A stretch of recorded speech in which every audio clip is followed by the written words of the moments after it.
Ancient and medieval western ഫിലോസഫിയുടെ ഒരു video ലെക്ചറിലേക്ക് എല്ലാവർക്കും സ്വാഗതം.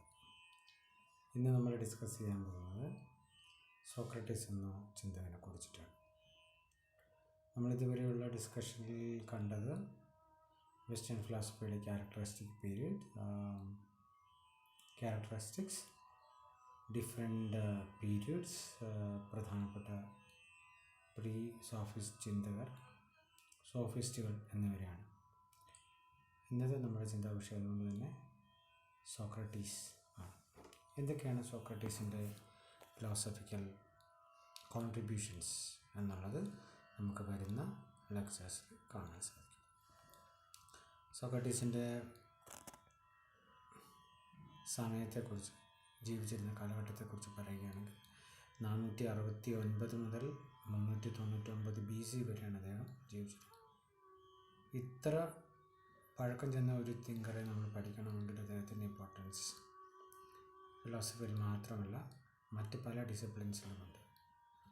നമ്മൾ പൊളിറ്റിക്കൽ സയൻറ്റിസ്റ്റുകളോട് ചോദിച്ചാൽ, സോഷ്യൽ ഫിലോസഫേഴ്സിനോട് ചോദിച്ചാൽ നമുക്കറിയാൻ സാധിക്കും സോക്രട്ടീസിന് എത്രത്തോളം പ്രാധാന്യത്തോടെയാണ് അവർ കാണുന്നത്. സോക്രട്ടീസിൻ്റെ മെത്തേഡ് ഇന്നും വളരെ റെലവൻ്റായി നിൽക്കുന്നതുകൊണ്ടാണ് അദ്ദേഹത്തെക്കുറിച്ചുള്ള ചിന്ത, അദ്ദേഹത്തെക്കുറിച്ചുള്ള ചർച്ച ഇന്നും പ്രസക്തമാണ്.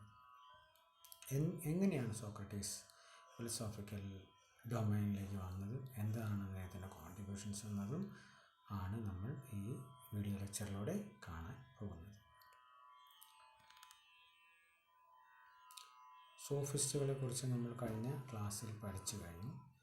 സോഫിസ്റ്റുകളുടെ ഒരു ഫിലോസഫിക്ക് ശേഷമാണ്, ഓൾമോസ്റ്റ് കണ്ടംപററി ആയിരുന്നു സോഫിസ്റ്റുകളിലെങ്കിലും സോഫിസ്റ്റുകളുടെ ഒരു ഫിലോസഫിക്കൽ പൊസിഷന് ശേഷമാണ് ഹിസ്റ്റോറിക്കലി സോക്രട്ടീസിൻ്റെ ഫിലോസഫി നമ്മൾ പലപ്പോഴും പ്ലേസ് ചെയ്യാറുള്ളത്. സോഫിസ്റ്റുകൾ ചെയ്ത കാര്യം എന്ന് പറയുന്നത് they have destroyed the ideals of truth and morality by their philosophical contemplations. അവരുടെ മെത്തേഡ്സിലൂടെ അവർ ചെയ്തത് ട്രൂത്തും മൊറാലിറ്റിയെയും അവർ ഡിസ്ട്രോയ് ചെയ്യുകയാണ് ചെയ്തത്.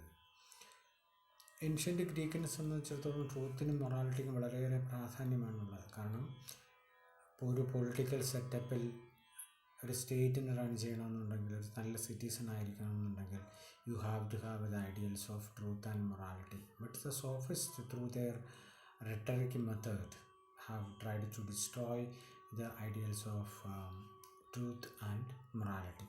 And Socrates, to talk about Socrates, Socrates was a man of great intellectual brilliance, moral integrity, personal magnetism and physical self-command. Intellectual, how brilliant he was, and what was his moral integrity, his personal magnetism and physical self-command. എല്ലാ ചിന്തകരും സോക്രട്ടീസിനെ കുറിച്ച് എഴുതിയിട്ടുള്ളതും ചർച്ച ചെയ്തിട്ടുള്ളതുമായിട്ടുള്ള എല്ലാ ചിന്തകരും പറയുന്ന ചില കാര്യങ്ങളുടെ summary മാത്രമാണ് ഞാൻ ഇതിലൂടെ സൂചിപ്പിക്കുന്നത്. എന്താണ് സോഫിസ്റ്റുകളും സോക്രട്ടീസും തമ്മിലുള്ള ബന്ധം? അദ്ദേഹം സോഫിസ്റ്റുകളെ ക്വസ്റ്റ്യൻ ചെയ്തിരുന്നു. കാരണം സോഫിസ്റ്റ് ചെയ്തിരുന്ന ഒരു കാര്യം they have through their rhetoric they have confounding of glib argument എന്ന് പറഞ്ഞാൽ തെറ്റായിട്ടുള്ള ആർഗ്യുമെൻസിനെയാണ് നമ്മൾ ഗ്ലിബ് ആർഗ്യുമെൻറ്റ്. ഒരു ആർഗ്യുമെൻറ്റിൻ്റെ ബേസിക് സ്ട്രക്ചർ എന്ന് പറയുമ്പോൾ അത് പ്രെമിസസ് ഉണ്ടാവണം, കൺക്ലൂഷൻ ഉണ്ടാവണം, ടേംസ്, മേജർ ടേമും മൈനർ ടേമും കോപ്പിലെയും ഉണ്ടായിരിക്കണം. അതിൽ നിന്നാണ് നമ്മൾ ഒരു ആർഗ്യുമെൻറ്റ് ഡിറൈവ് ചെയ്യുന്നതെന്ന് നമ്മൾ ലോജിക്കിൽ പഠിച്ചിട്ടുണ്ട്. പക്ഷേ അതുമാത്രമല്ല, conclusion should always be derived from പ്രെമിസസിൽ നിന്ന് വേണം കൺക്ലൂഷൻ ഡ്രോ ചെയ്യാനെന്നാണ് നമ്മൾ പഠിച്ചിട്ടുള്ളത്. പക്ഷേ സോഫിസ്റ്റുകൾ ഉപയോഗിച്ചിരിക്കുന്ന ആർഗ്യുമെൻറ്റ് ഗ്ലിബ് ആർഗ്യുമെൻറ്റ്സ് ആണ്. ഗ്ലിബ് ആർഗ്യുമെൻറ്റ്സ് എന്ന് പറഞ്ഞാൽ ഈ സ്ട്രക്ചറിനെ അവർ ഒരിക്കലും ഫോളോ ചെയ്തിരുന്നില്ല. അതുകൊണ്ടാണ് ട്രൂത്തിനും മൊറാലിറ്റിക്കും ഒക്കെ മോശം സംഭവിച്ചത്. കാരണം അവർ പറഞ്ഞ പ്രധാനപ്പെട്ട കാര്യങ്ങളെന്ന് പറഞ്ഞാൽ they didn't believe in objective truth. They in fact believed in relativeness of truth, subjectivity of truth, opinion, and they never believed in universal truth. They tried to propagate the idea that one should always follow the methods to acquire money and wealth and power. Money, wealth, and power becomes their focus, and therefore they have suggested methods to acquire, in whatever methods you can use in order to get these things will become important. And then they have felt un- the unnecessary nature of metaphysical speculations. They have rejected all forms of metaphysical speculations and tried to form a practical, pragmatic approach. But what their position, or what are their drawbacks, and Socrates is trying to unravel the inconsistencies in the theories of sophists mainly. And from where does we get the influence or the the teachings of Socrates? Socrates famously has written nothing, and we get information about Socrates from Aristophanes, Xenophon, Plato, and Aristotle. And in fact, most of his Plato's dialogues were used to um, depict Socrates. It is very contentious that some scholars argue that it is very contentious that it is whether Plato is trying to put forward his methods or his teachings to Socrates' mouth, or depicting Socrates in a proper way. So these are the sources from which you get the knowledge about, or the teachings about Aristotle, Socrates to a great extent. So even then, despite all those criticisms, Plato's portrait of Socrates is by far the most copious and impressive. So we have to believe that Plato's portrait of Socrates is impressive, because he is believed to be one of the most celebrated disciples of Socrates, and therefore and also his stature as a philosopher and his position in the society. So we need to believe that Plato is more or less portraying Socrates on a correct manner. So the impressive, most impressive and copious portrait of Socrates could be seen in Plato's books. Most of his books and records uh, what Socrates did teach. Socrates has raised those following questions. Following questions. These questions are very important as far as um, social life is concerned, and also individuals. What sorts of virtues individual needs to follow, and let us see that what is pious, what is impious, what is honorable, what is just, and what is unjust, and other questions like what is wisdom and what is folly, what is courage, what is state, political community, and so on and so on and so forth. അപ്പോൾ ഇത്തരം ചോദ്യങ്ങൾ വളരെ വളരെ പ്രധാനപ്പെട്ടതാണ്. അപ്പോൾ നമ്മളോട് തന്നെ ചോദിക്കുകയാണെങ്കിൽ എന്താണ് ജസ്റ്റിസ്, എന്താണ് ട്രൂത്ത്, എന്താണ് വിസ്ഡം, എന്താണ് കറേജ്, എന്താണ് കവാഡ്, എന്താണ് പൊളിറ്റിക്കൽ കമ്മ്യൂണിറ്റി, എന്താണ് സ്റ്റേറ്റ് എന്ന് ചോദിക്കുമ്പോൾ തന്നെ all these are very important questions, but even then we do not know the answers to most of the questions. So Socrates, in that sense, very much asking very relevant question. Even now, we face such questions: what is truth? What is beauty? What is wisdom? What is courage? What is knowledge? All those things are in cardinal virtues. Also, you could see that all these questions have been discussed in different thinkers at a different stages of Western philosophy. So these are very fundamental questions. So Socrates asks um these questions in order to get answers to find the foundations of human life. These are the questions every human beings, irrespective of who they are, they should be asking these questions all throughout their lives and try to find answers in their through their life. That is what Socrates was aiming at. So it's basically these questions through his celebrated methods of midwifery method, he had tried to answer these questions, and his method was very very particular, and it is known as dialectical or conversational method. Through this conversation, so dialectical means di means two. Dialectic means a dialogue which is involved more than two persons. Conversation, you must be knowing that what does conversation means. So using dialectic or using conversation as a method. So you can see in while studying introduction to Western philosophy, you must have learned that there are many methods to arrive at truth or knowledge. So you must have learned that there will be inductive method and the deductive method.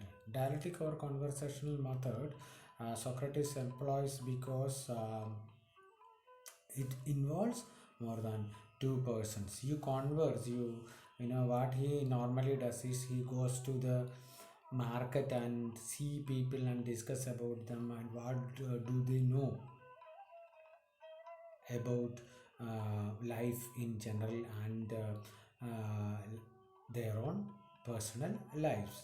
So many things which they believe to be true becomes untrue after the discussions with Socrates. So we'll see how Socrates uh, tried to find answers to those questions he has asked earlier. So he used this method, dialectical method or conversational method. And what does this method mean, conversational or dialectical method mean? It means that correcting or refuting or developing. So you are trying to correct or refute or develop. അപ്പം ഇതിലൂടെ correct ചെയ്യുകയും നമുക്കെന്തെങ്കിലും ആശയങ്ങളുണ്ടെങ്കിൽ അതിൻ്റെ പല ചോദ്യങ്ങൾ, ഇപ്പോൾ എന്താണ് ലൈഫിൻ്റെ മീനിങ് എന്താണ്, ട്രൂത്ത് എന്താണ്, ജസ്റ്റിസ് എന്താണ്, ബ്യൂട്ടി എന്താണ്, റൈറ്റ് എന്താണ്, റോങ് എന്താണ് എന്നൊക്കെ നമ്മളോട് ചോദിച്ചു കഴിയുമ്പോൾ നമുക്ക് മനസ്സിലാകുന്ന ഒരു കാര്യം, നമ്മൾ പലതും പല ചോദ്യങ്ങൾക്കുള്ള ഉത്തരം നമ്മൾ ശരിയാണെന്ന് നേരത്തെ തന്നെ ധരിച്ചു വെച്ചിരിക്കുകയാണ്. അപ്പോൾ സോക്രട്ടീസ് ചോദിക്കുകയാണ്, സോക്രട്ടീസ് മാർക്കറ്റിൽ പോകുന്നു, സോക്രട്ടീസ് അവിടെയുള്ള ആൾക്കാരോട് ചോദിക്കുന്നു എന്താണ് ട്രൂത്ത്, എന്താണ് മെത്തേഡ്, എന്താണ് ട്രൂത്തിലേക്ക് അറൈവ് ചെയ്യാനായിട്ടുള്ള നമുക്കുള്ള മാർഗങ്ങൾ ഏതൊക്കെയാണ്, എന്താണ് ട്രൂത്ത്, എന്താണ് ജസ്റ്റിസ്, എന്താണ് ബ്യൂട്ടി, എന്താണ് വിസ്ഡം, എന്താണ് കവാലിയസ്, എന്താണ് കറേജ് തുടങ്ങിയ ചോദ്യങ്ങൾ അദ്ദേഹം ചോദിക്കുകയാണ്. അദ്ദേഹത്തിനോട് താല്പര്യമുള്ളത് ഉള്ള ആൾക്കാരോട് അദ്ദേഹം അവിടെ നിൽക്കുന്നു, ചോദ്യം ചോദിക്കുന്നപ്പോൾ താല്പര്യമുള്ള ആൾക്കാർ ഫിലോസഫിയിലോ അങ്ങനെ കോൺവെർസേഷനിലോ താല്പര്യമുള്ള ആൾക്കാർ വരുന്നു, അവരോട് ചോദിക്കുന്നു. അവർക്കുള്ള പല ധാരണകളെ, തെറ്റായിട്ടുള്ള പല ധാരണകളെ കറക്റ്റ് ചെയ്യാൻ ഈ മെത്തേഡ് നമുക്ക് ഉപയോഗിക്കാം. അതിനെ റെഫ്യൂട്ട് ചെയ്യാൻ, അതിനെ നിഷേധിക്കാൻ നമുക്കതിനെ ഉപയോഗിക്കാം. അതിനെ തന്നെ ഡെവലപ്പ് ചെയ്യുന്നതിനും നമുക്ക് ഉപയോഗിക്കാം. ഇപ്പോൾ പലപ്പോഴും I find conversation method very very important. Because എനിക്ക് മറ്റുള്ളവരോട് സംസാരിക്കുമ്പോഴാണ് ഏറ്റവും കൂടുതൽ നമുക്ക് നമ്മുടെ ആശയങ്ങൾ പറയാൻ സാധിക്കുന്നത്. വെറുതെ നമ്മൾ ചിന്തിക്കുമ്പോഴോ എഴുതുമ്പോഴോ മാത്രം ഏറ്റവും കൂടുതൽ നമുക്ക് എൻ്റെ ആശയങ്ങൾ എനിക്ക് ഡെവലപ്പ് ചെയ്യാൻ കഴിയുന്നത് മറ്റുള്ളവരോട് സംസാരിക്കുമ്പോൾ, വളരെ ഓപ്പൺ ആയിട്ടുള്ളൊരു കോൺവെർസേഷനിൽ ഏർപ്പെട്ടിരിക്കുമ്പോഴാണ് എനിക്കങ്ങനെ വളരെ എൻകറേജിങ് ആയിട്ട്, വളരെ ഇൻസൈറ്റ്ഫുള്ളായിട്ട് പല ചർച്ചകളും പോകാറുണ്ട്. അപ്പോൾ സോക്രട്ടീസ് ഇതിലൂടെ ചെയ്യുന്നത് അദ്ദേഹം കറക്റ്റ് ചെയ്യാൻ ശ്രമിക്കുന്നു. നമ്മുടെ അദ്ദേഹവുമായിട്ട് ഡിസ്കസ് ചെയ്യുന്ന ആൾക്കാർ എന്തെങ്കിലും തെറ്റായിട്ടുള്ള ധാരണകളെ വെച്ച് പുലർത്തുന്നുണ്ടെങ്കിൽ അത് കറക്റ്റ് ചെയ്യാൻ ശ്രമിക്കുന്നു, അതിനെ തിരുത്താൻ ശ്രമിക്കുന്നു, അതിനെ റിജക്റ്റ് ചെയ്യാൻ ശ്രമിക്കുന്നു, അതിലൂടെ അവിടെ ഡെവലപ്പ് ചെയ്യാൻ ശ്രമിക്കുന്നു. ഇതാണ് കോൺവെർസേഷണൽ മെത്തേഡിൻ്റെ ഒരു പ്രധാനപ്പെട്ട രീതി എങ്ങനെയാണ് കോൺവെർസേഷൻ മെത്തേഡ് അദ്ദേഹം ഉപയോഗിച്ചിരുന്നത്. അദ്ദേഹത്തിൻ്റെ മെത്തേഡിന് നമ്മൾ മിഡ് വൈഫറി മെത്തേഡ് എന്നും പറയാറുണ്ട്. അദ്ദേഹം പറയുന്നത് മിഡ് വൈഫ് എന്ന് പറഞ്ഞാൽ വയറ്റാട്ടികൾ. പണ്ട് ഇപ്പോൾ ഇന്നത്തെ പോലെയുള്ള ഹോസ്പിറ്റലുകളിലൊന്നും ഉണ്ടായിരുന്നില്ല. പണ്ട് പ്രസവം എടുത്തിരുന്നത് മിഡ് വൈഫുമായ വയറ്റാട്ടി എന്നാണ് നമ്മൾ പറയുന്നത്. കുഞ്ഞുങ്ങളെ പ്രസവ സമയത്ത് പുറത്തെടുക്കുന്ന ആൾക്കാരെ നമ്മൾ മിഡ് വൈഫ് എന്നാണ് പറയുന്നത്. അവർ സോക്രട്ടീസിൻ്റെ അമ്മ ഇൻസിഡൻ്റലി ഒരു മിഡ് വൈഫായിരുന്നു. അതുകൊണ്ട് തന്നെ അദ്ദേഹം മിഡ് വൈഫറി എന്നുള്ള ഈ മെത്തേഡുമായിട്ട് കുറച്ച് പരിചിതമായിരുന്നു. അമ്മ പറഞ്ഞിട്ടോ പരിചിതമായിരുന്നു എന്ന് വേണം നമുക്ക് കരുതാൻ. അതായത് മിഡ് വൈഫ് എന്ന് പറഞ്ഞാൽ അപ്പോൾ എന്താണ് മിഡ് വൈഫ് ചെയ്യുന്നത്? ഉള്ളിലുള്ള സാധനങ്ങളെ പുറത്തെടുക്കുകയാണ് ചെയ്യുന്നത്. അപ്പോൾ ഇവിടെയും what Socrates also does is basically ഈ takes out whatever that is inside in our mind or in our thought. നമ്മുടെ ഉള്ളിലുള്ള കാര്യങ്ങൾ അദ്ദേഹം പുറത്തെടുക്കുകയാണ് ചെയ്യുന്നത്. ഒരു മിഡ് വൈഫായിട്ട് അദ്ദേഹം ഉപയോഗിക്കുന്നത്. അദ്ദേഹത്തിന് ഈ ക്വസ്റ്റ്യൻ ആൻസർ മെത്തേഡ്സിന് ഒരു മിഡ് വൈഫറി മെത്തേഡാണ്. നമുക്കുള്ളിൽ എന്താണുള്ളത്, നമുക്ക് എന്തൊക്കെ അറിയാം, നമുക്ക് എന്തൊക്കെ അറിയില്ല എന്നത് അദ്ദേഹം ഡിസ്കസ് ചെയ്തിരുന്നത് ഈ മെത്തേഡിലൂടെയാണ്. അപ്പോൾ നമുക്ക് ഇത് സോക്രട്ടീസിൻ്റെ ഏറ്റവും വലിയൊരു കൊട്ടേഷൻ എന്ന് പറയുന്നത് ഐ നോ നത്തിങ് എന്നതാണ്. ആരാണ് ലോകത്തിലെ ഏറ്റവും വലിയ അറിവുള്ള ആളെന്ന് പറയുന്നത്?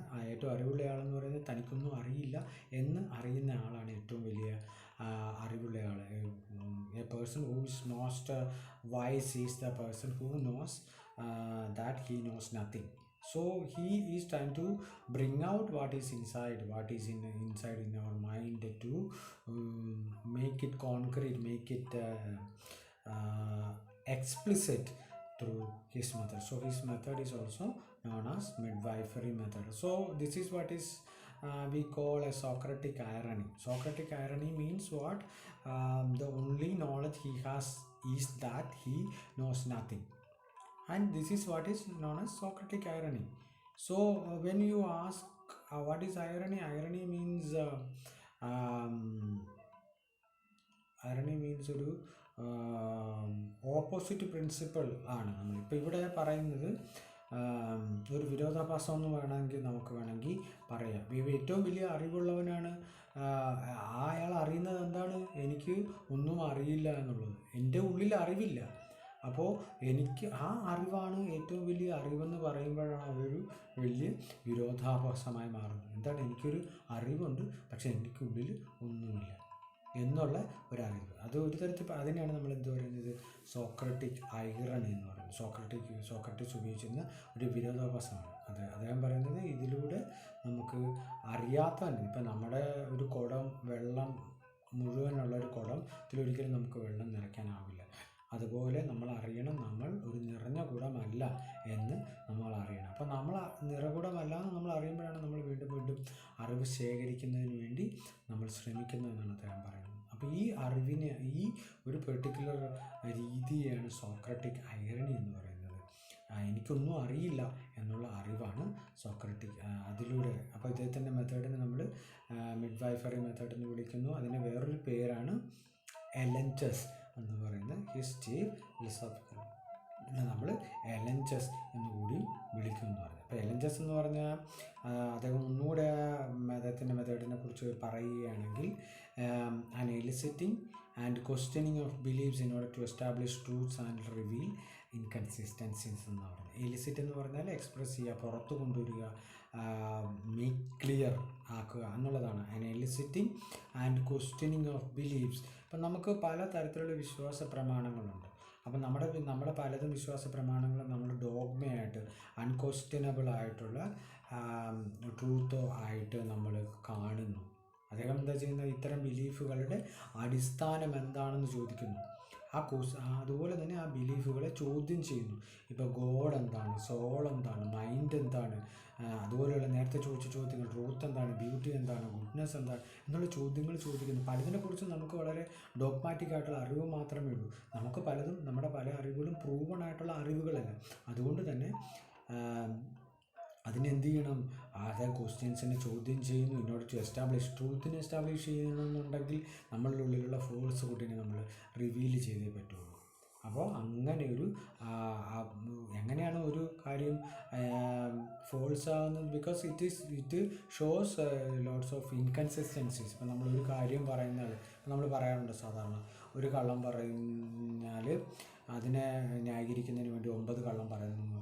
അപ്പോൾ കള്ളം എന്ന് പറഞ്ഞാൽ ഇൻകൺസിസ്റ്റൻസിയാണ്, ഒന്നിനോട് ഒന്ന് പൊരുത്തമില്ലാത്തതാണ്. ട്രൂത്ത് എന്ന് പറയുമ്പോൾ ഒന്നിനോടൊന്ന് പൊരുത്തപ്പെട്ടിരിക്കുന്നു. ഇപ്പം നമ്മുടെ ചിന്തയും വാക്കും പ്രവൃത്തിയും തമ്മിലുള്ള പൊരുത്തം, നമ്മൾ ട്രൂത്ത് എന്ന് പറയുന്നത് അതിനെയാണ്.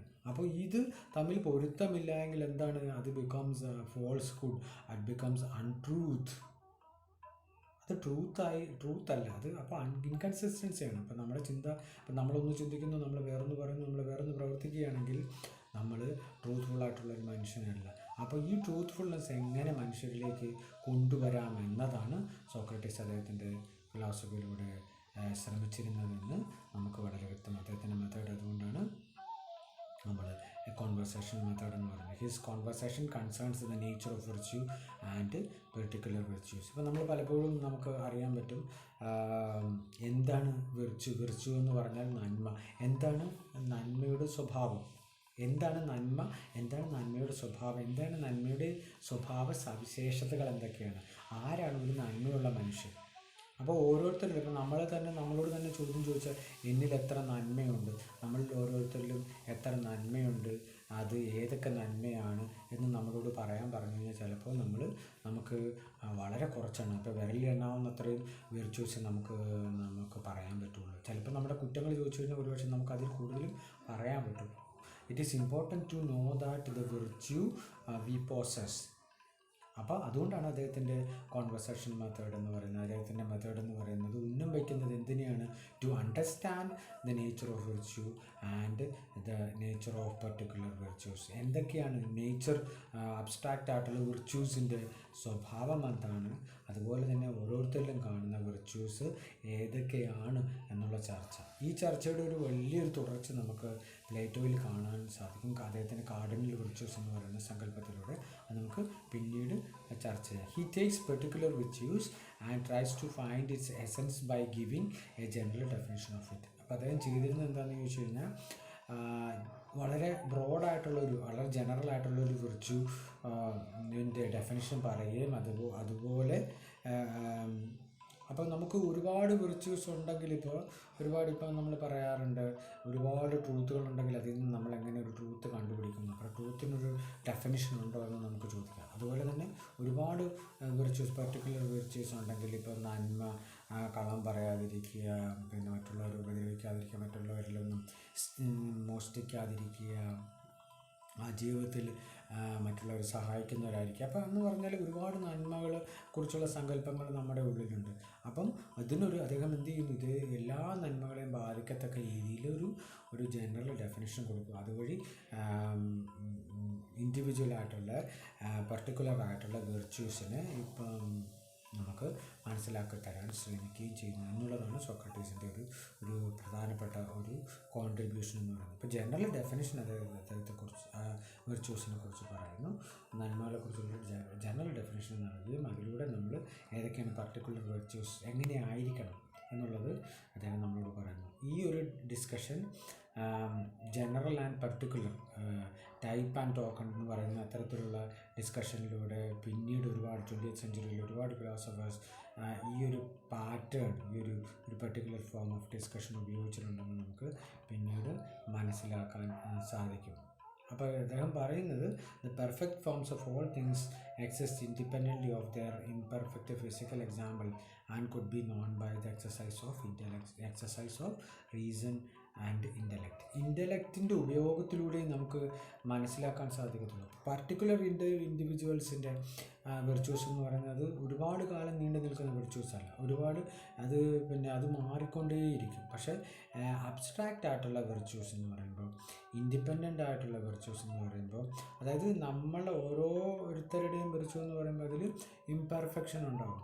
ബട്ട് വിർച്യൂ പെർ സെ, ഇപ്പോൾ വിർച്യൂ എന്ന് പറയുന്ന ഒരു ഡെഫിനിഷൻ, അബ്സ്ട്രാക്റ്റ് ഡെഫിനിഷൻ്റെ ഒരു കുഴപ്പം ഉണ്ടാവില്ല. അത് പ്രാക്ടീസ് ചെയ്യുന്നവരുടെ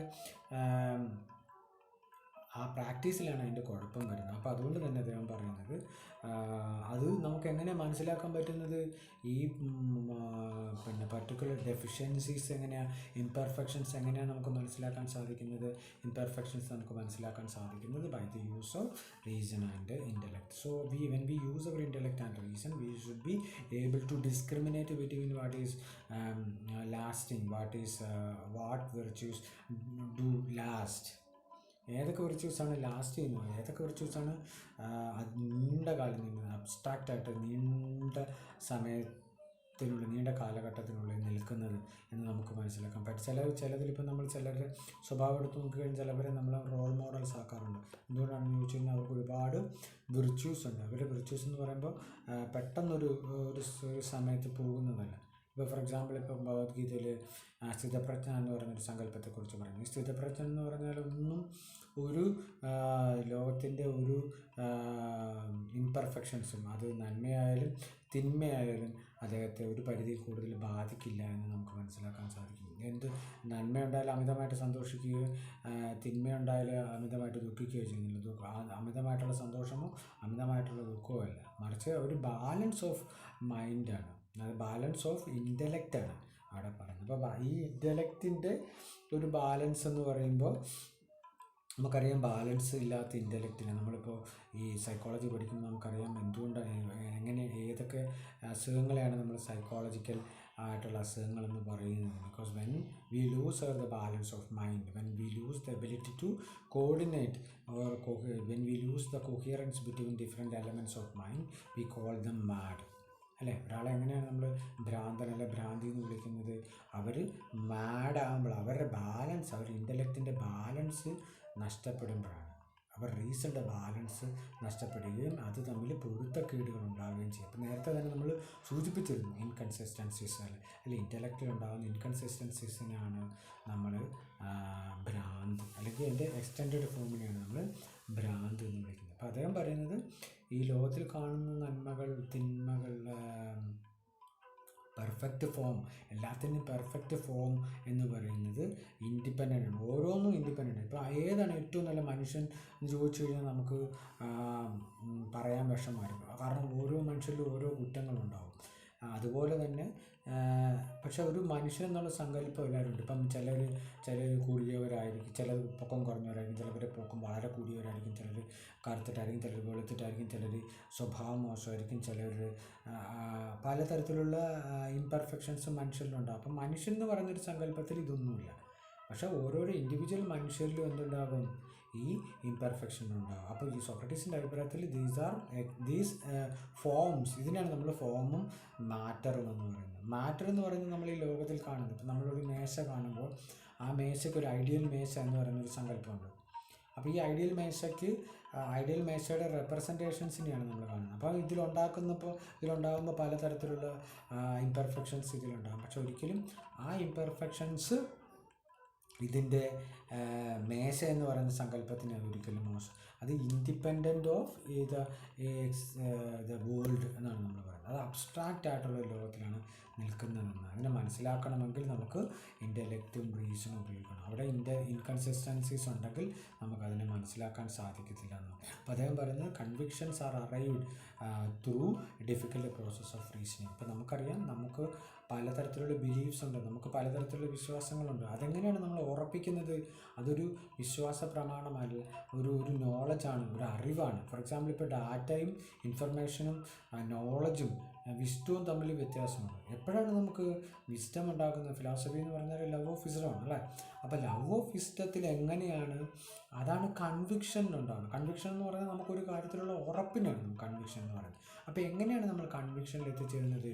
നമ്മൾ പലതരത്തിലുള്ള ട്രയൽ ആൻഡ് മെത്തേഡ് ഉപയോഗിച്ചുകൊണ്ട്, റീസണിങ് ഉപയോഗിച്ചുകൊണ്ട്, നമ്മൾ ഇൻഫറൻസ് ഉപയോഗിച്ചുകൊണ്ട്, നമ്മൾ പലതരത്തിലുള്ള നമ്മുടെ അനുഭവങ്ങളെ സംയോജിപ്പിച്ച് വെച്ചതുകൊണ്ട് നമുക്ക് ആ കൺവിക്ഷൻസിലേക്ക് വരാൻ പറ്റും. കൺവിക്ഷൻസിനെയാണ് നമ്മൾ പല പേരിൽ വിളിക്കുന്നത്, ട്രൂത്ത് എന്നോ നോളജ് എന്നോ വിസ്ഡം എന്നോ എന്നൊക്കെ പറഞ്ഞ് നമ്മൾ വിളിക്കുന്നത് നമ്മുടെ കൺവിക്ഷനാണ്. പിന്നീട് നമുക്ക് തെറ്റില്ല. ഇപ്പം നമ്മൾ ചെറുപ്രായത്തിൽ നമുക്ക് പലതരത്തിലുള്ള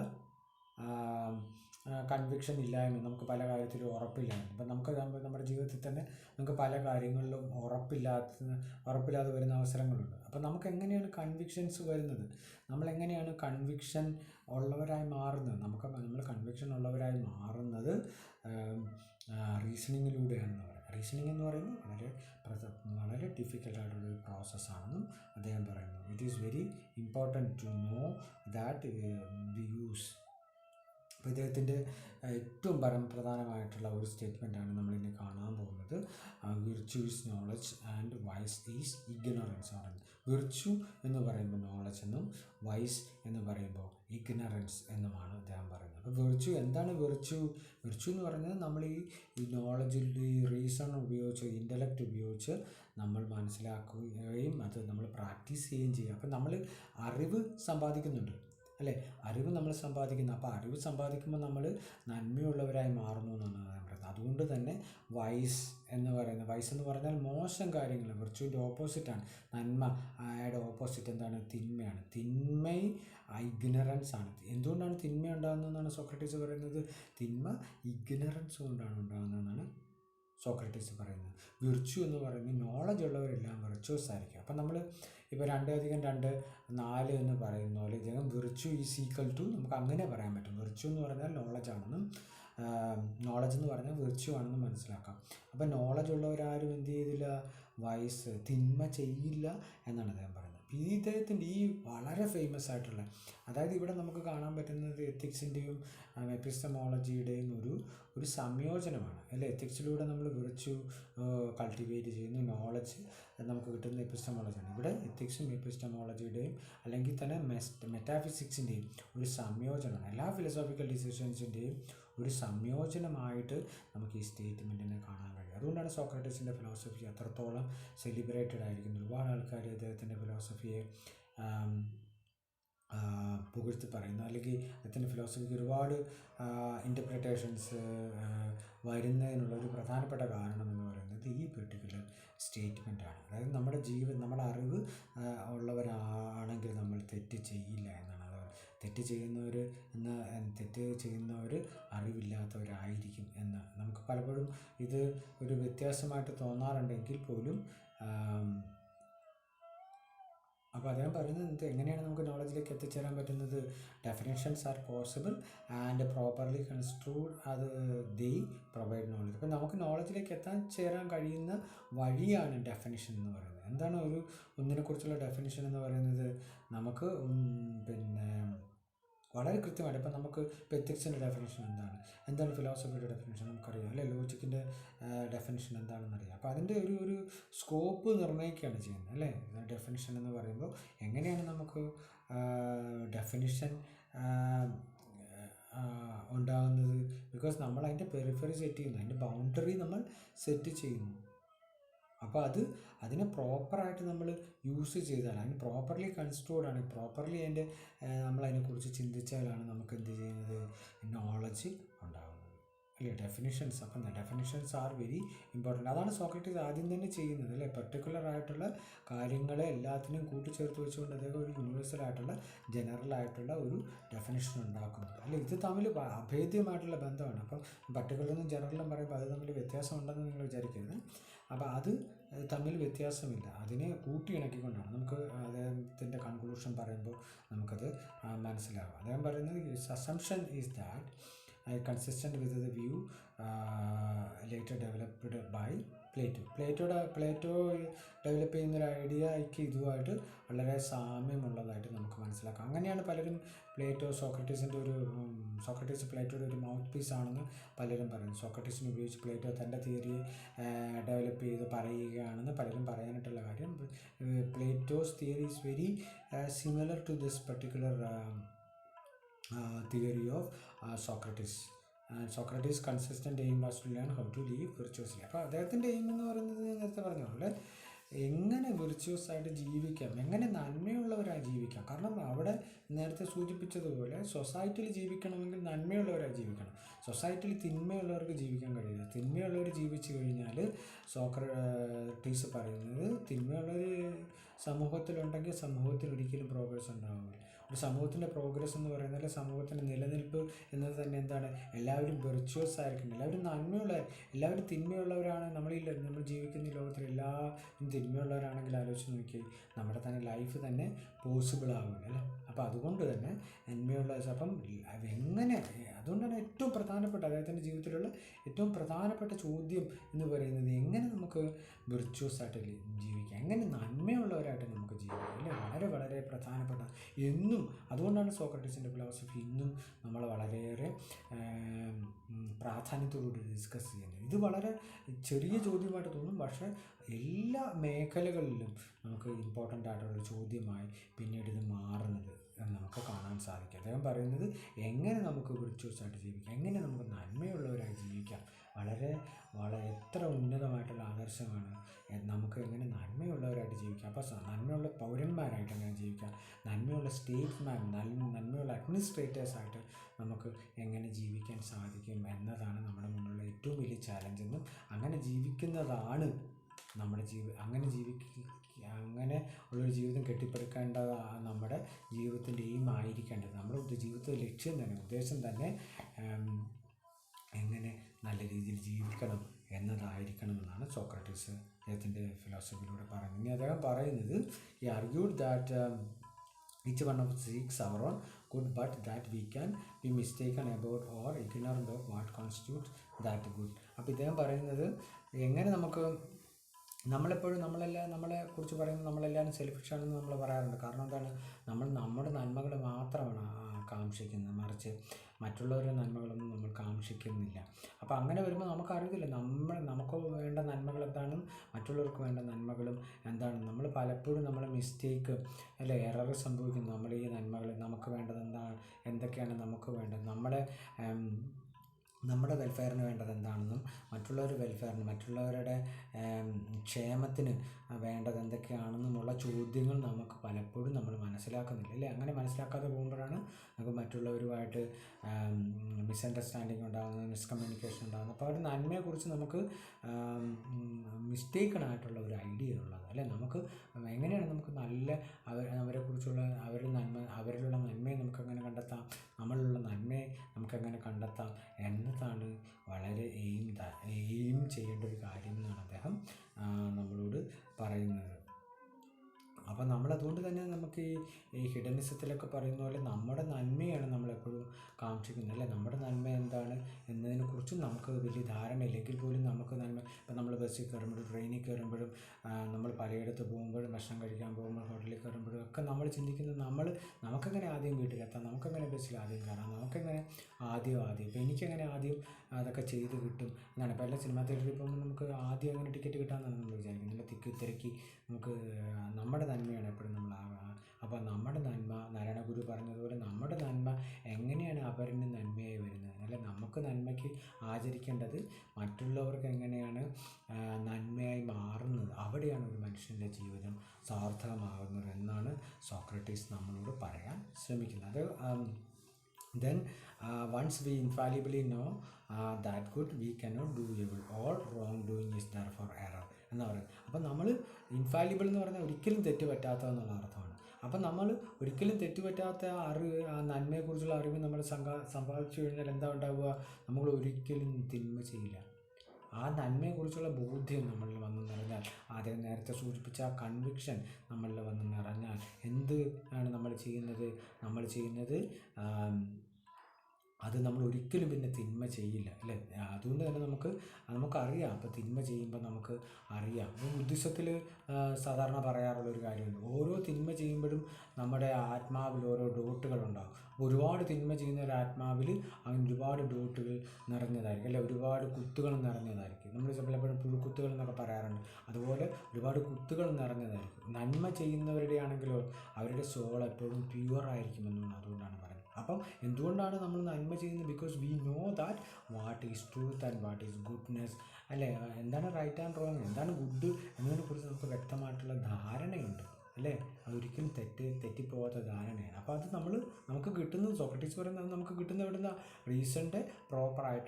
റീസണിൻ്റെ അല്ലെങ്കിൽ ഇൻ്റലക്റ്റിൻ്റെ പ്രോപ്പറായിട്ടുള്ള ഉപയോഗത്തിലൂടെ മാത്രമാണ് നമുക്കത് കിട്ടുന്നതെന്ന് പറയുന്നത്. അപ്പോൾ നമ്മൾ നന്മ ഉള്ള ഒരാൾ ഒരിക്കലും എന്ത് ചെയ്യില്ല, തിന്മ ചെയ്യില്ല they cannot do any evil എന്ന് പറയുന്നത്. അതുകൊണ്ട് തന്നെയാണ് അദ്ദേഹം പറയുന്നത് നോളജ് ഈസ് വെർച്യു എന്ന് അദ്ദേഹം പറയുന്നത്. വളരെ വളരെ പ്രധാനപ്പെട്ട ഒരു സ്റ്റേറ്റ്മെൻറ്റാണ് സോക്രട്ടീസിനെ കുറിച്ച് നമ്മൾ പറയുന്നത്. No one knowing. സോക്രട്ടീസ് വിശ്വസിച്ചിരുന്ന ഒരിക്കലും അറിഞ്ഞുകൊണ്ട് ഒരാളും തെറ്റ് ചെയ്യുന്നില്ല എന്നുള്ളതാണ്. അത് ചിലപ്പോൾ നമുക്ക് നന്മ അദ്ദേഹം പറയുന്ന ഏറ്റവും മനസ്സിന് നന്മയുള്ളവരെ കുറിച്ചിട്ടാണ് അദ്ദേഹം അങ്ങനെ ഒരു സ്റ്റേറ്റ്മെൻറ്റ് പറയുന്നത്. പക്ഷേ ഇത് പലപ്പോഴും നമുക്ക് തെറ്റാണെന്ന് തോന്നും.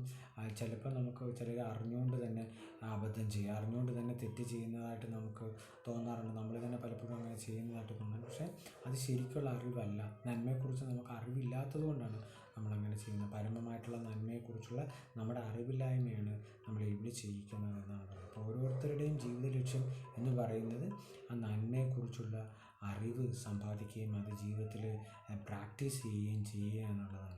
അപ്പോൾ അദ്ദേഹം പറയുന്നത് എന്താണ്? Understanding of moral matters is only unconditional good, that the virtues are all forms of knowledge and cannot be separated from each other. അപ്പോൾ മോറൽ മാറ്റേഴ്സ് എന്ന് പറയുന്നത് എന്താണ്? അൺകണ്ടീഷണൽ ഗുഡാണ്.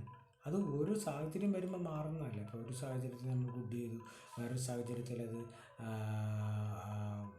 ബാഡ് ചെയ്തു, റൈറ്റ് ഒരു തവണ നമ്മൾ റൈറ്റ് ചെയ്തു, പിന്നെ തവണ നമ്മൾ റോങ് ചെയ്യുന്നു. അങ്ങനെയല്ല, അത് അൺകണ്ടീഷണൽ ആയിട്ടുള്ള ഗുഡാണ് അല്ലേ. ഒരിക്കലും നമുക്ക് എന്ത് ചെയ്യാൻ പറ്റത്തില്ല, നോളജിനെയും നന്മയും നമ്മൾ ഒരിക്കലും സെപ്പറേറ്റ് ചെയ്യാൻ കഴിയില്ല എന്നാണ്. പക്ഷെ പലപ്പോഴും നമ്മൾ കാണുന്നത് അറിവുള്ളവർ പലപ്പോഴും ഒരുപാട് തെറ്റുകൾ ചെയ്യുന്നതായിട്ട് നമ്മൾ കാണാറുണ്ട്, അങ്ങനെ മനസ്സിലാക്കാറുണ്ട്. അപ്പോൾ അവർ ശരിക്കുള്ള അറിവല്ല അവർ സമ്പാദിച്ചിരിക്കുന്നതെന്ന് നമുക്ക് മനസ്സിലാക്കാൻ സാധിക്കുമെന്നാണ് സോക്രട്ടീസ് പറയുന്നത്. അപ്പോൾ അറിവ് സമ്പാദിക്കുകയും അതിലൂടെ ആ നന്മകൾ, അറിവിൻ്റെ നന്മകൾ നമ്മൾ ജീവിതത്തിൽ പ്രാക്ടീസ് ചെയ്യുകയും ചെയ്തില്ലെങ്കിൽ അത് വെറും വേസ്റ്റ് ഓഫ് നോളജ് ആയിട്ടാണ് അദ്ദേഹം പറയുന്നത്. അത് ശരിക്കുള്ള നോളജ് അല്ല എന്നും അദ്ദേഹം പറയുന്നുണ്ട്. അതായത് ഇപ്പോൾ ബൈബിളിൽ ഒരു സ്റ്റേറ്റ്മെൻ്റ് ഉണ്ട്. അദ്ദേഹം ബൈബിളിനെക്കുറിച്ച് പറയുന്നൊരു കാര്യം, സോക്രട്ടീസ് അല്ല, ബൈബിളിനെ കുറിച്ച് നിങ്ങൾ അറിയാത്തതുകൊണ്ട്, ഒരു തെറ്റ് ചെയ്തൊരു സ്ത്രീ ജീസസിൻ്റെ അടുത്ത് ചെല്ലുമ്പോൾ പറയുന്നു, നീ ഇതുവരെ ചെയ്ത തെറ്റുകൾ നീ അറിയാതെ ചെയ്തതാണ്, അപ്പോൾ അതുകൊണ്ട് നിനക്ക് അതുകൊണ്ട് നിന്നോട് ക്ഷമിക്കുന്നു, ഇനി ഒരിക്കലും തെറ്റ് ചെയ്യരുത്, അറിഞ്ഞുകൊണ്ട് തെറ്റ് ചെയ്യരുതെന്നാണ് പറയുന്നത്. അപ്പോൾ അറിയുന്ന ഒരാൾ എന്താണ് അതിൻ്റെ അർത്ഥം? അറിഞ്ഞുകൊണ്ട് നമ്മൾ തെറ്റ് ചെയ്യുമ്പോഴാണ് അതിൻ്റെ പ്രയാസം ഉണ്ടാകുന്നത് നമുക്ക്. അപ്പോൾ അറിഞ്ഞുകൊണ്ട് ഒരിക്കലും അങ്ങനെ തെറ്റ് ചെയ്യരുതെന്നാണ് അദ്ദേഹം നമ്മളോട് പറയുന്നത്. അപ്പം ഈ നന്മയും വെർച്യു അൺകണ്ടീഷണലി ബൗണ്ടാണ്. അതൊരിക്കലും നമുക്ക് സെപ്പറേറ്റ് ചെയ്യാൻ കഴിയില്ല എന്നാണ് പറയുന്നത്. അപ്പം നമ്മൾ മധുരം ഇട്ട ചായ കുടിക്കുമ്പോൾ അതിൽ ചായയിൽ നമുക്ക് വെള്ളമുണ്ട്, പാലുണ്ട്, പിന്നെ പഞ്ചസാരയുണ്ട്, പൊടിയിടുന്നുണ്ട്. ഇപ്പം നമുക്കതിനെ സെപ്പറേറ്റ്, ചിലപ്പോൾ നമുക്ക് പൊടിയൊക്കെ കുറച്ചൊക്കെ അരിച്ചെടുക്കും, പക്ഷേ അതിൻ്റെ ആ കടുപ്പം നമുക്കൊരിക്കലും അതിൽ നിന്ന് മാറ്റിക്കളയാൻ പറ്റത്തില്ല. അതിൻ്റെ ഒരു മധുരം നമുക്ക് വേർതിരിച്ചെടുക്കാൻ കഴിയില്ല. അതുപോലെയാണ് എന്നാണ് പറയുന്നത്. അപ്പോൾ ഇത് തമ്മിൽ ഒരു വളരെ അഭേദ്യമായിട്ടുള്ള ബന്ധമുണ്ട്. അപ്പോൾ അറിവുള്ളവർ തെറ്റിലേക്ക് പോകുന്നില്ല, അറിവില്ലാത്തവരാണ് ശരിക്കും തെറ്റിലേക്ക് പോകുന്നത്. അപ്പം നമ്മൾ തെറ്റ് ചെയ്യുമ്പോൾ നമ്മൾ അറിവില്ലാതെ നമ്മൾ ചെയ്യുന്ന തെറ്റുകൾ അത് ശരിക്കും തെറ്റല്ല എന്ന് പറയുന്നത്. അപ്പം നമ്മൾ അറിഞ്ഞുകൊണ്ട് ഒരു കാര്യം നമുക്ക് അറിയുകയും നമ്മൾ തെറ്റാണെന്ന് അറിയുകയും പിന്നീട് അത് ചെയ്യുമ്പോഴും, അല്ലെങ്കിൽ വേറൊരു തരത്തിൽ പറഞ്ഞു കഴിഞ്ഞാൽ ഒരു കാര്യം ശരിയാണെന്നറിയുകയും അത് ചെയ്യേണ്ടപ്പോൾ നമ്മൾ ചെയ്യാതിരിക്കുകയും ചെയ്യുന്നതും തെറ്റാണെന്ന് പറയുന്നത്. അപ്പം നമുക്ക് അറിവുണ്ടെങ്കിൽ നമുക്ക് അത് ഡിസ്ക്രിമിനേഷൻ അല്ലേ, നമുക്ക് ഒരിങ്ങനെ തെറ്റിന് ശരിയിൽ നിന്ന് വേർതിരിച്ചറിയാൻ നമുക്ക് ഉപയോഗിക്കുന്ന മാർഗ്ഗമാണ്. ഇൻ്റലക്റ്റ് ഉപയോഗിച്ചുകൊണ്ട് നമ്മൾ ഉപയോഗിക്കുന്ന മാർഗ്ഗമാണെന്ത്? ഡിസ്ക്രിമിനേറ്റിംഗ് പവറാണ് മനുഷ്യനെ ഡിസ്ക്രിമിനേറ്റ്. അതുകൊണ്ടാണ് മനുഷ്യനെ നമ്മൾ റാഷണൽ ആനിമൽ എന്ന് വിളിക്കുന്നത്. മനുഷ്യന് തെറ്റും ശരിയും തമ്മിൽ വേർതിരിച്ചറിയാനുള്ള കപ്പാസിറ്റി ഉണ്ട് എന്ന് പലപ്പോഴും നമ്മൾ പറയാറുണ്ട്. അപ്പോൾ ഇതാണ് ഈ ഒരു സങ്കല്പമാണ് അറിവും നന്മയും തമ്മിലുള്ള അഭേദ്യമായിട്ടുള്ള ബന്ധത്തെയാണ് സോക്രട്ടീസ് പറയുന്നത്. അപ്പോൾ അദ്ദേഹം തുടർന്ന് പറയുന്നത് എന്താണ്? If one knows that what is good and evil one cannot fail to be good person and act in a morally upright way. അപ്പോൾ ഇത് തന്നെയാണ് ഞാൻ പറഞ്ഞ കാര്യം തന്നെയാണ് അദ്ദേഹം പറയുന്നത്. നമുക്കറിയാം എന്താണ് ശരിയെന്ന് തെറ്റെന്ന് നമുക്കറിയാമെങ്കിൽ ഒരിക്കലും അയാൾ നേരെ പോകുമെന്ന് പറയുന്ന സങ്കല്പത്തോടുകൂടി ജീവിക്കുന്ന ഒരാളായിരിക്കും. ഒരിക്കലും അദ്ദേഹം തെറ്റ് ചെയ്യില്ലെന്ന് പറയുന്നത്. നമുക്ക് നന്മകളെക്കുറിച്ചും തിന്മകളെക്കുറിച്ചും വ്യക്തമായിട്ടുള്ള ബോധ്യം ഉണ്ടായില്ല. ഇപ്പം നമ്മളെ പോലെ ഫിലോസഫി പഠിക്കുന്ന ഒരു ഫിലോസഫി പോലുള്ളൊരു സബ്ജക്റ്റ് പഠിക്കുന്നവർക്ക് തീർച്ചയായും ഉണ്ടായിരിക്കേണ്ട നന്മയും തിന്മയും വേർതിരിച്ചറിയാനായിട്ടുള്ള കഴിവ് നമുക്ക് വളരെ പരമപ്രധാനമായിട്ടുണ്ടാകും അല്ലേ. അപ്പം ഈ സങ്കല്പം നന്മയും എത്തിക്സും എസ്തെറ്റിക്സും മെറ്റാഫിസിക്സ് എല്ലാം കൂടെ നമുക്ക് ആ ഒരു വേർതിരിച്ചറിയാനായിട്ടുള്ള മനുഷ്യൻ്റെ എബിലിറ്റിയാണ് സൂചിപ്പിക്കുന്നത്. അപ്പോൾ ഇത് നമ്മളിൽ ഉണ്ടാവണം. അപ്പോൾ നമ്മൾ പഠിച്ചിറങ്ങുമ്പോൾ നമ്മൾ അല്ലെ ഒരു ബി എക്കാരൻ ഒരു എം എക്കാരി എന്നൊക്കെ പറയുമ്പോൾ എന്താണ് നമ്മൾ ഉദ്ദേശിക്കുന്നത്? Certain patterns of behaviour are been expecting from us. അല്ലെ society expect certain mode of behaviour from us. We need to behave in such a way that our whatever we have learned through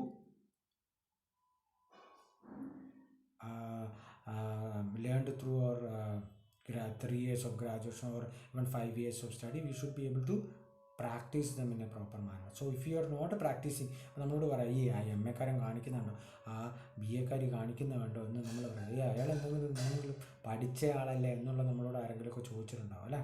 So this is what is they mean.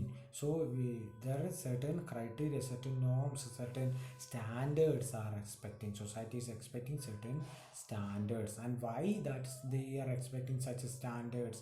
Because we have learned. We learn through systematic training. അല്ലെ systematic ആയിട്ടുള്ള ട്രെയിനിങ്ങിലൂടെയാണ് നമ്മൾ നോളജിൽ അറിവും നമ്മൾ നന്മതിന്മകളെ തിരിച്ചറിയാനായിട്ടുള്ള കഴിവ് നമ്മൾ നേടുന്നത്. So if you don't use those capacities to its maximum potential, then അതുകൊണ്ട് യാതൊരു ഗുണവുമില്ല എന്ന് പറയുന്നത്. അപ്പോൾ ഇദ്ദേഹം പറയുന്നൊരു കാര്യം ഇത്രയേ ഉള്ളൂ. നമ്മൾ if you know that what is true and false, it is right and wrong, you will never commit a wrong, because you know that what is good and what is evil. അല്ലേ, ഇത് premises and അപ്പോൾ ഇതിൻ്റെ conclusion എന്താണ്? അദ്ദേഹം പറയുന്ന പിന്നെ ഇതിൽ നിന്ന് എന്താണ് അദ്ദേഹം പറയുന്നത്? Since it was first given in the dialogues. അപ്പോൾ ഇത് പറയുന്നത് പ്ലേറ്റോയുടെ ഡയലോഗ്സിലൂടെയാണ്. ഒരുപാട് ഡയലോഗ്സ് പ്ലേറ്റോ എഴുതിയിട്ടുണ്ട്. അതിലൂടെയാണ് ഇദ്ദേഹം ഇത് പറയാൻ ശ്രമിക്കുന്നത്. അതിലൂടെ അദ്ദേഹം എന്തിന് ഇനിഷ്യേറ്റ് ചെയ്യുന്നു? ഒരു എത്തിക്കൽ ഡിബേറ്റിനെ ഇനിഷ്യേറ്റ് ചെയ്യുന്നു എന്ന് നമുക്ക് മനസ്സിലാക്കാൻ സാധിക്കും. ഇപ്പം നമ്മുടെ വെസ്റ്റേൺ ഫിലോസഫിയുടെ ചരിത്രം എടുത്ത് നോക്കുകയാണെങ്കിൽ, ഞാൻ മുമ്പ് പല തവണയായിട്ട് സൂചിപ്പിച്ചിട്ടുണ്ട്. ആദ്യത്തെ കാലഘട്ടത്തെ നമ്മൾ നാച്ചുറൽ ഫിലോസഫി എന്നാണ് പറയുന്നത്. അതിൻ്റെ രണ്ടാമത്തെ കാലഘട്ടത്തെ നമ്മൾ എത്തിക്കൽ പീരീഡ് എന്നാണ് പറയുന്നത്. അല്ലെ, സോക്രട്ടീസിൻ്റെയും പ്ലേറ്റോയുടെയും അരിസ്റ്റോട്ടലിൻ്റെയും കാലഘട്ടത്തെ നമ്മളെന്താ വിളിക്കുന്നത്? എത്തിക്കൽ പീരീഡ് എന്ന് പറയുന്നത്. അപ്പോൾ എത്തിക്കൽ പീരീഡിലാണ് നന്മ തിന്മകളെക്കുറിച്ചുള്ള ഡിസ്കഷൻസ്. ഇപ്പോൾ പ്ലേറ്റോയുടെ ഫിലോസഫി നമ്മൾ എടുത്തു നോക്കുകയാണെങ്കിലും അരിസ്റ്റോട്ടലിൻ്റെ ഫിലോസഫി എടുത്തു നോക്കുകയാണെങ്കിൽ നമുക്ക് മനസ്സിലാക്കാവുന്ന ഒരു പ്രധാനപ്പെട്ട കാര്യം എന്ന് പറയുന്നത്, അവിടെയെല്ലാം പ്രധാനപ്പെട്ട ചർച്ചാ വിഷയമായി മാറുന്ന എങ്ങനെ ധാർമ്മിക ബോധം, ധാർമ്മിക മൂല്യങ്ങൾ ഉൾക്കൊള്ളുന്ന മനുഷ്യരായിട്ട് നമുക്ക് എങ്ങനെ ജീവിക്കാം എന്നതാണ് ഈ 3 തിങ്കേഴ്സും പ്രധാനമായും പറയുന്നത്. അപ്പോൾ അതുകൊണ്ട് തന്നെ അവരുടെ പീരീഡിനെ നമ്മൾ പീരീഡ് ഓഫ് ഗ്രേറ്റ് സിസ്റ്റംസ് എന്ന് വിളിക്കുമെങ്കിലും അവിടെ എത്തിക്സിനാണ് പരമപ്രധാനമായിട്ടുള്ള പ്രാധാന്യം.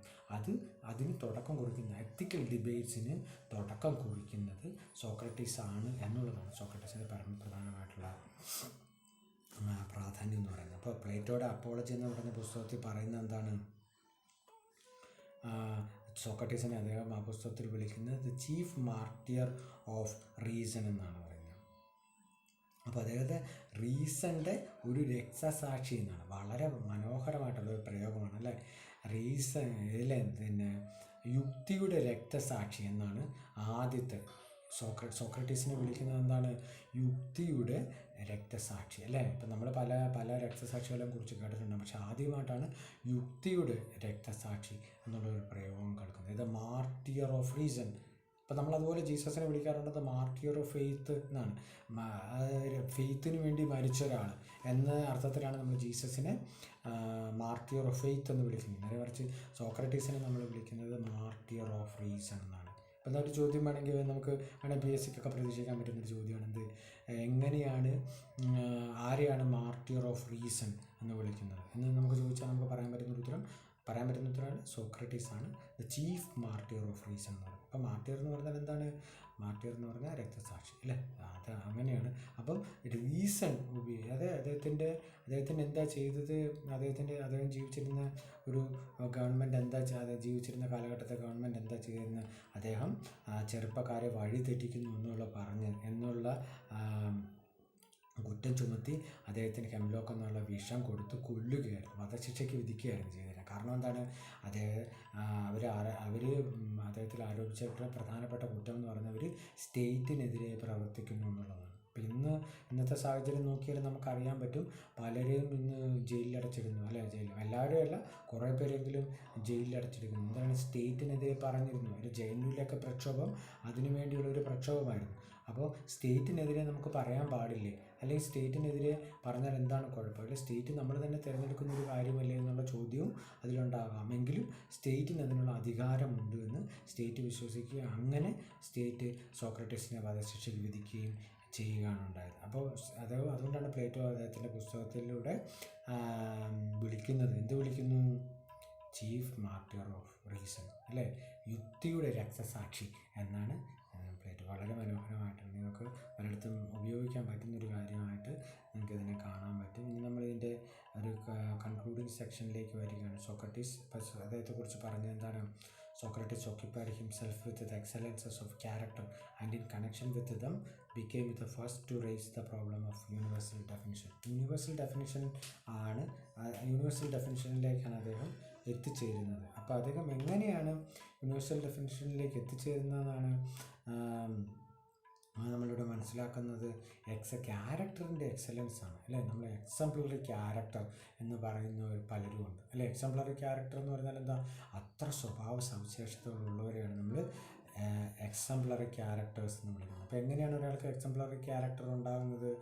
അപ്പോൾ അദ്ദേഹത്തിൻ്റെ ഒരു എക്സംപ്ലറി ക്യാരക്ടർ പറയുകയാണെങ്കിൽ, ഞാൻ തുടക്കത്തിൽ സൂചിപ്പിച്ചിരുന്നു, അദ്ദേഹം ജയിലിൽ വധശിക്ഷയ്ക്ക് വിധിക്കപ്പെട്ട് കിടക്കുമ്പോൾ പലരും പറഞ്ഞു, അദ്ദേഹത്തിന് ശിഷ്യന്മാരായിട്ടുള്ള പലരും ഇദ്ദേഹത്തിനെ രക്ഷിക്കാമെന്ന് പറഞ്ഞിരുന്നു. പക്ഷേ അദ്ദേഹം പറയുന്നത്, ഒരിക്കലും എനിക്ക് രക്ഷിക്കേണ്ട, എനിക്ക് സോക്രട്ടീസ് എന്നുള്ള വ്യക്തിയല്ല രക്ഷിക്കേണ്ടത്, മറിച്ച് സോക്രട്ടീസിലും സ്റ്റേറ്റും മറ്റ് ജനങ്ങളും അർപ്പിച്ചിരുന്ന ഒരു വിശ്വാസമാണ്. സോക്രട്ടീസ് ഒരിക്കലും തെറ്റ് ചെയ്തില്ല, സോക്രട്ടീസ് ഒരിക്കലും തിന്മ ചെയ്യില്ല എന്നുള്ള വിശ്വാസമുണ്ട്. ആ വിശ്വാസത്തെ ഒരിക്കലും അദ്ദേഹത്തിന് ഹനിക്കാൻ താല്പര്യമില്ല എന്ന് പറഞ്ഞു. മറിച്ച് അത് ജസ്റ്റിസ് എന്ന് പറയുന്ന ഒരു സങ്കല്പനം, എൻ്റെ ജീവൻ വേണമെങ്കിൽ ഇന്ന് പോകാം, എനിക്ക് വേണമെങ്കിൽ ജീവൻ രക്ഷിക്കാം, പക്ഷേ ജസ്റ്റിസ് എന്ന് ഞാൻ ജീവിക്കുന്നത് തന്നെ അത്തരത്തിലുള്ള സങ്കല്പനത്തിന് വേണ്ടിയാണ്. അപ്പം ഞാൻ മരണത്തിൽ നിന്ന് രക്ഷപ്പെടുമ്പോൾ അതിൻ്റെ അർത്ഥം എനിക്ക് മരണത്തെ പേടിയുണ്ടെന്നും ഞാൻ ജസ്റ്റിസിൽ അത്തരത്തിലുള്ള വെർച്വസിലൊന്നും വിശ്വസിക്കുന്നില്ല എന്നുള്ള അർത്ഥം വരും എന്ന് പറഞ്ഞുകൊണ്ടാണ് സോക്രട്ടീസ് എന്ത് ചെയ്യുന്നത്? ഈ മരണശിക്ഷയ്ക്ക് വിധിക്കപ്പെട്ട മരണശിക്ഷ അദ്ദേഹം തന്നെ കുടിക്കുകയാണ്. ഹെംലോക്ക് എന്ന് പറയുന്ന വിഷം കുടിച്ചാണ് അദ്ദേഹം മരിക്കുന്നത്. അപ്പോൾ അങ്ങനെയുള്ള ഒരാളാണ്. ഇപ്പം പലരും നമുക്കിപ്പോൾ മരണശിക്ഷയ്ക്ക് വിധിക്കപ്പെട്ട പലരും ഇപ്പം രാഷ്ട്രപതിയുടെ അടുത്തൊക്കെ ചെന്ന് ദേഹർജി കൊടുക്കാറുണ്ട്, അല്ലേ? ഇപ്പോൾ എങ്ങനെയും രക്ഷിക്കണം എന്ന് പറഞ്ഞിട്ട്, എങ്ങനെയല്ല ഞാൻ ഇനി ഒരിക്കലും കുറ്റം ചെയ്യില്ല. പക്ഷേ സോക്രട്ടീസ് ഒരിക്കലും അദ്ദേഹം എന്ത് ചെയ്യില്ല. He was an obedient citizen, അല്ലെ? സ്റ്റേറ്റാണ് the highest body of justice എന്ന് അദ്ദേഹം വിശ്വസിച്ചിരുന്നത്. സ്റ്റേറ്റാണ് ഹയസ്റ്റ് ബോഡി ഓഫ് വിർച്വു എന്ന്. സ്റ്റേറ്റ് ഒരിക്കലും തിന്മ ചെയ്യില്ല എന്ന് അദ്ദേഹം വിശ്വസിച്ചിരുന്നത്. അതുകൊണ്ട് സ്റ്റേറ്റിനെ അദ്ദേഹം ഒരു ജസ്റ്റിസിൻ്റെ ഒരു പൂർണ്ണ രൂപമായിട്ടാണ് അദ്ദേഹം കാണുന്നത്. അപ്പോൾ that is why he was refuse to escape from his own punishment and he never wanted himself to be away from the punishment, the pattern of justice of state. And അദ്ദേഹം പറയുന്നത് കൊണ്ട് തന്നെ നമ്മളൊരു യൂണിവേഴ്സൽ ഡെഫിനിഷൻ ഉണ്ട്, നമ്മളതിനെ എപ്പോഴും follow ചെയ്യാൻ സാധ്യതയുണ്ട് എന്നാണ് നമുക്ക് പറയുന്നത്. അപ്പോൾ എക്സലൻസ് ഓഫ് ക്യാരക്ടർ അതാണ് നമ്മൾ പറയുന്നത്. നമ്മൾ ക്യാരക്ടർ നമ്മളെപ്പോഴും പരിഷ്കരിച്ചു കൊണ്ടേയിരിക്കണം. നമ്മൾ ആ ഡെഫിനിഷൻ്റെ അനുസരിച്ച് നമ്മൾ ക്യാരക്ടറിനെ പരിഷ്കരിച്ചുകൊണ്ടിരിക്കണം. അപ്പോൾ അതാണ് മനുഷ്യൻ്റെ ഹയസ്റ്റ് ഗുഡ്നെസ് എന്ന് പറയുന്നത്. അതിലേക്ക് മനുഷ്യനെ ഇപ്പോഴും എത്തിച്ചേരണം, അല്ലേ? എങ്ങനെ മനുഷ്യൻ വിർച്വസ് ആയിട്ട് ജീവിക്കാം എന്നുള്ള ഒരു സങ്കല്പനത്തെയാണ് സോക്രട്ടീസ് എംബോഡി ചെയ്യുന്നതെന്ന് നമുക്ക് മനസ്സിലാക്കാം. ഇനി നമ്മൾ പറയുന്നത്, it was natural that Socrates should be seeking the essence. അദ്ദേഹം നമുക്ക് പറയാൻ പറ്റും, അത് എന്തിനാണ് അന്വേഷിക്കുന്നത്?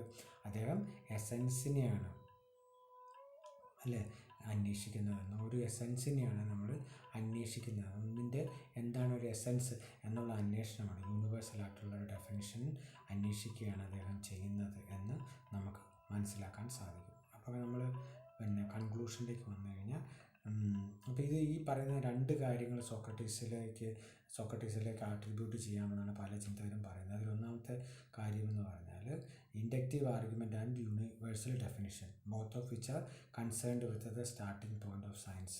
അപ്പോൾ സയൻസിൻ്റെ സ്റ്റാർട്ടിംഗ് പോയിൻറ്റുകളായിട്ടുള്ള ഇൻഡക്റ്റീവ് ആർഗ്യുമെൻറ്റ്സിനെ യൂണിവേഴ്സൽ ഡെഫിനിഷനെ അദ്ദേഹം തുടങ്ങി വിൽക്കുന്നു എന്നുള്ളതാണ് അദ്ദേഹത്തിൻ്റെ ഒരു പരമപ്രധാനം. അപ്പോൾ സയൻസിൻ്റെ ഒരു തുടക്കം സോക്രട്ടീസിൽ നമുക്ക് കാണാൻ കഴിയുക. അതൊന്നാമത്തേത്. ഇനി രണ്ടാമത്തേതെന്ന് പറയുന്നത് he did not make universal or definitions exist apart എന്ന് നമുക്ക് പറയാൻ സാധിക്കും. ഒന്നും കൂടെ പറഞ്ഞാൽ ഇൻഡക്റ്റീവ് ആർഗ്യുമെൻറ്റും യൂണിവേഴ്സൽ ഡെഫിനേഷനുമാണ് ഈ രണ്ട് കാര്യങ്ങളെന്ന് പറയുന്നത്. അപ്പോൾ അദ്ദേഹം പറയുന്നത് എന്താണ്, ഈ രണ്ട് കാര്യങ്ങളിൽ നിന്ന് Socrates did not make the universal or the definitions exist apart. അപ്പോൾ ഇത് രണ്ടും ഒരു കാര്യമാണെന്ന് തന്നെയാണ് അദ്ദേഹം പറയുന്നത്. മനുഷ്യൻ്റെ ജീവിതവും മനുഷ്യൻ്റെ നന്മകൾ, മനുഷ്യൻ്റെ ചിന്തയും മനുഷ്യൻ്റെ വാക്കും പ്രവൃത്തിയും ഒരിക്കലും വ്യത്യാസം നിറഞ്ഞതായിരിക്കരുത് എന്നതാണ് സോക്രട്ടീസ് ആഗ്രഹിച്ചതും അതിന് ആ ഒരു ലക്ഷ്യം നേടിയെടുക്കുന്നതിന് വേണ്ടിയാണ് അദ്ദേഹം പ്രവർത്തിച്ചത്. അപ്പോൾ ഇത്രയും നേരം ഈ ലെക്ചർ കേട്ടുകൊണ്ടിരുന്ന എല്ലാവർക്കും നന്ദി. എന്തെങ്കിലും സംശയം ഉണ്ടെങ്കിൽ you can as usual get back to me.